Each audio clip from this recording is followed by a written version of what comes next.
Good morning, everyone, and welcome back to Jim Scott's Weather Desk.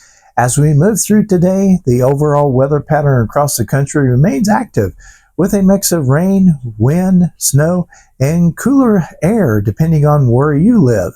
Let's break it down region by region.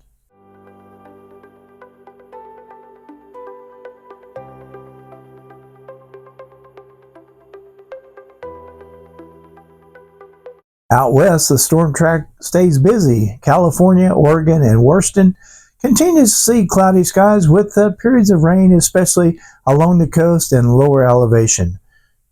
Roads may be slick at times, particularly during the morning and evening commute.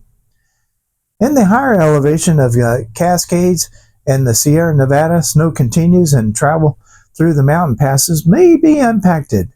Temperatures remain mild for January, generally in the 50s and 60s, but the clouds and rain will keep it feeling cooler.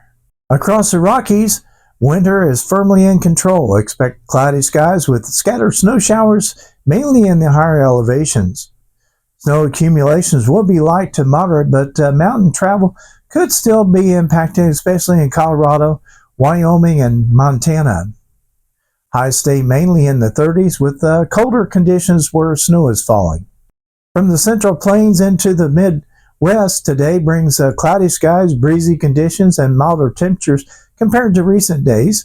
Many areas will see highs reaching the 40s to near 60, but gusty winds may make it feel cooler at times.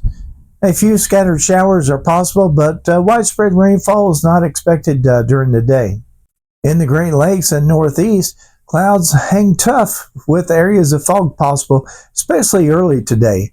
Temperatures continue to run above average with highs climbing into the 40s and even the low 50s in some locations. A few light showers may be possible later today, but no major storms are expected.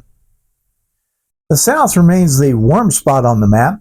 Texas, the Gulf Coast, and much of the Southeast enjoy milder air with highs in the 60s and 70s. Skies are mostly cloudy at times with only an isolated shower possible. Overall, it's a comfortable winter day for outdoor plans. Looking ahead as we head into next couple of days, rain chances increase for many areas along with gusty winds before cooler air moves back in heading into the weekend. I'll keep track on any changes and bring you the latest updates. And that's a look at your national weather forecast. Thanks for spending part of your day with me here at Jim Scott's Weather Desk. Stay safe, and I'll see you next time. I'm Jim Scott at the Weather Desk.